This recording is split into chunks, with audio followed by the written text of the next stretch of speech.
جنگ کرنے کے لیے. تو غزوہ بدر میں جو ہے ان کے کافی بڑے بڑے جو ہیں لیڈر آپ کہہ لیں، وہ بھی اس میں 70 کے قریب جو ہیں ان مارے گئے تھے. تو بس انہی کا ان کو غصہ تھا اور اسی کا بدلہ لینے وہ لوگ آئے تھے. خیر میں بھی اس پہاڑی پہ پہنچ ہوں، اس پہاڑی پہ چڑھتے ہیں.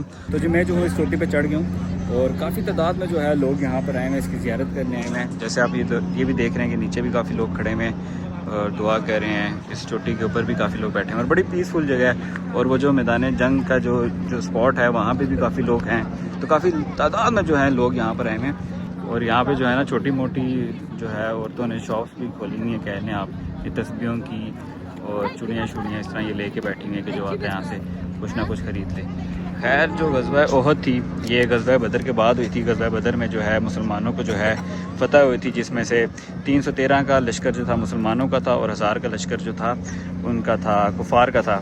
اور اللہ پاک نے غیبی مدد بھیجی تھی مسلمانوں کے لیے اور ان کو بڑی بری طرح سے جو ہے کفار کو شکست ہوئی تھی. تو اسی کا جو ان کو غصہ تھا، جس غزوہ بدر میں ان کے جو ہے بڑے بڑے جو ہیں سپہ سالار جو آپ کہہ لیں ان کے جو جنگجو تھے وہ مارے گئے تھے. اور اسی کا بدلہ لینے کے لیے کفار نے جو ہے 1 سال پوری تیاری کی اور اس کے بعد جو ہے انہوں نے حملہ کیا، جنگ کرنے کا اعلان کیا. اور اس کفار کے جو لیڈر تھے وہ ابو سفیان تھے اور جنہوں نے بعد میں اسلام قبول کر لیا تھا.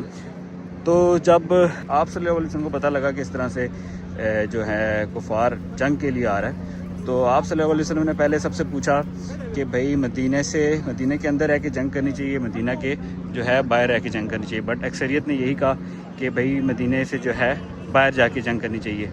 تو آپ صلی اللہ علیہ وسلم کو جو لشکر تھا وہ تھا 1000 کی تعداد میں اور جو کفار کا تھا وہ 3000 کی تعداد میں تھا.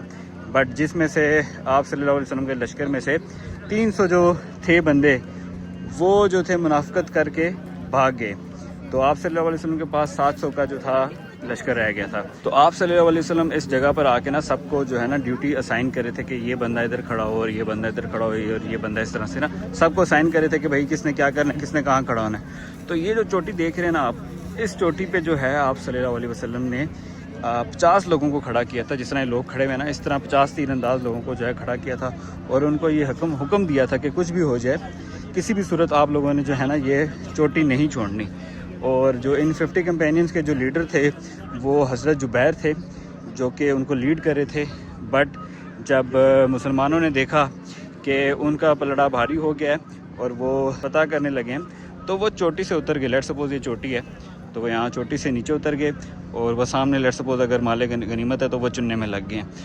تو حضرت جبیر جو تھے وہ ان کو بولتے رہے کہ آپ صلی اللہ علیہ وسلم نے حکم دیا تھا کہ کسی صورت جو ہے یہ چوٹی نہیں چھوڑنی. تو انہوں نے خود سے جو ہے ازیوم کر لیا کہ بھائی جان آپ صلی اللہ علیہ وسلم نے کہا تھا کہ شکست کی حالت میں جو ہے چوٹی نہیں چھوڑی، ہمیں تو فتح ہو گئی ہے تو اب تو ہم جا کے مال غنیمت لوٹ سکتے ہیں. تو خیر حضرت جبیر کے ساتھ 15 لوگ تھے جو اوپر کھڑے رہے، باقی سارے نیچے اتر گئے.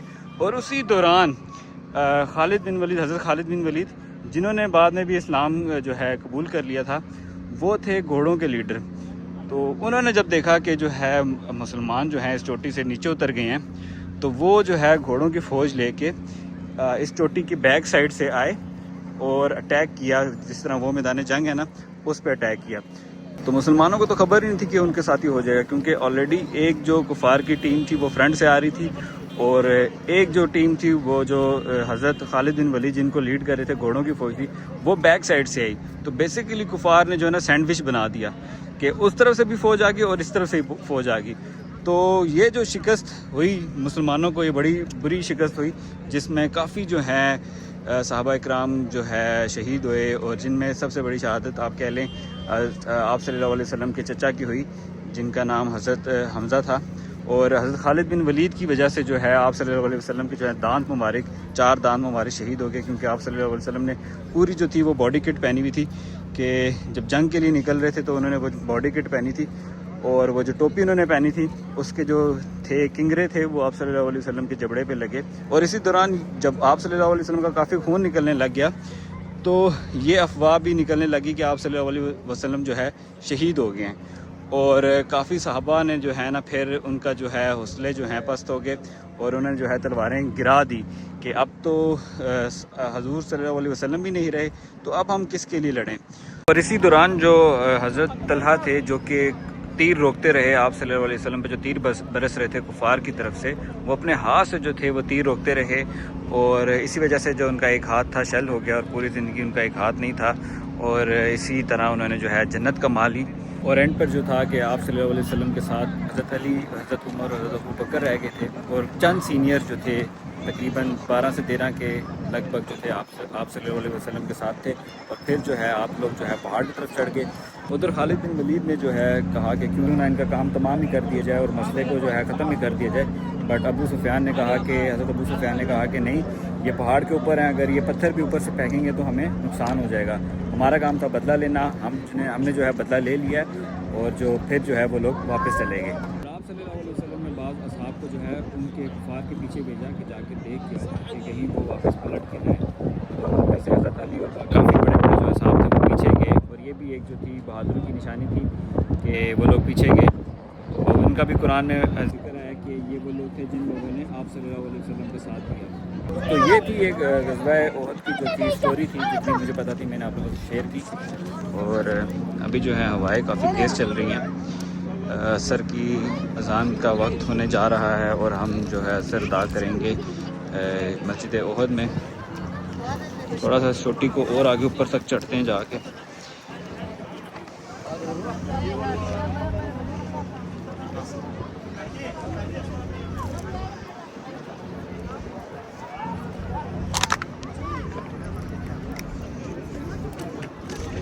تو یہ جو چوٹی کا ہے نا، یہ ٹاپ ہے بالکل، یہ جگہ جو ہے بالکل ٹاپ ہے۔ اور آپ صلی اللہ علیہ وسلم نے جو ہے دنیا میں ہی جنت کی بشارت دے دی تھی ان لوگوں کے لیے جو غزوہ احد لڑیں گے، تو یہ وہ مقام ہے۔ امیجن کریں یار، اس جگہ پہ سارا واقعہ ہوا ہے۔